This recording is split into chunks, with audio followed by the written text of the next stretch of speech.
Soy estudiante de la carrera de medicina, actualmente estoy cursando el tercer semestre. Muchas personas me preguntan, ¿has visto muertos? ¿Has practicado con cadáveres? Lo cierto, y para resolver esas dudas, es que eso es bastante común, sobre todo en los primeros semestres de la carrera, que es cuando comenzamos a aprender sobre anatomía, y qué mejor si es un cuerpo real. Para mí eso era algo cotidiano. La mayoría de los cuerpos son de personas que no fueron reclamadas, sin nombre, ni apellido. Algunos sufrieron alguna enfermedad y otros estaban totalmente sanos, pero un gran porcentaje de ellos concluyó su vida de una manera trágica. Hace no mucho me quedé en la escuela trabajando con uno de esos cuerpos, eran aproximadamente las 8 de la noche. Tenía que estudiar rápidamente aquel cuerpo, porque no estaba autorizado para quedarme sin supervisión de mi profesor.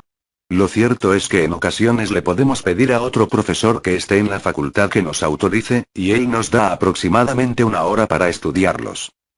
Aquel día estaba muy cansado, no había desayunado ni comido nada. Solo quería terminar rápido para irme a casa. Decidí sentarme a descansar un momento, pues mis ojos se cerraban.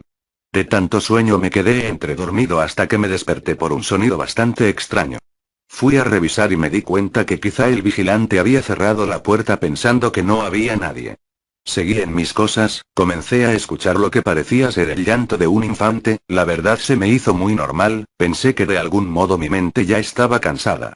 En ese momento decidí abandonar el lugar y regresar temprano, pero me fue imposible, me habían cerrado la puerta con llave, gritaba para que alguien me abriera pero no se escuchaba absolutamente nada, seguramente pensaron que ya había salido, intenté mandarle un mensaje al profesor que me había autorizado, pero la realidad es que en mi escuela es muy difícil encontrar señal, así que, seguramente ese mensaje no iba a llegar.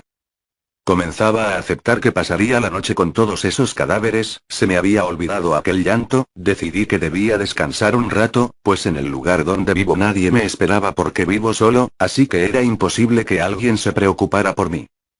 Decidí que lo mejor sería descansar un rato y después intentar comunicarme con alguien para que me abriera. Esa noche me fue imposible descansar, volví a escuchar aquel llanto, fui a revisar de dónde provenía y no encontré absolutamente nada, me percaté que había el cuerpo de un menor, que seguramente había llegado ese mismo día, y estaba en el procedimiento que llevan a cabo los cuerpos para que duren más. Lo quise analizar un poco pero en ese momento se fue la luz, todas mis esperanzas de que alguien llegara a mi rescate se habían terminado, y no solo eso, comencé a escuchar ruidos que me hacían pensar que no estaba solo. La verdad, yo no creía en fantasmas ni en almas, no creía en absolutamente nada de esas cosas, me parecía algo muy irreal. Aquel cuerpo seguramente le pertenecía a un niño de la calle, por el tipo de marcas que tenía, las fracturas que presentaba en distintas zonas del cuerpo, debió haber sufrido un atropellamiento, me dio mucha lástima, pues no podía entender cómo un niño estaba tan desprotegido, sin familia, sin nadie que reclamase su cuerpo. Sentía mucho miedo, cada vez odiaba más estar en ese lugar, tan solo esperaba a que amaneciera para poder salir. Me fui a sentar y me quedé profundamente dormido. Esa noche desperté 4 veces pues tenía una pesadilla que no me dejaba dormir. Soñaba que aquel niño se levantaba diciéndome mañana ya voy a salir de aquí y podré ir a jugar, entonces desperté desesperado.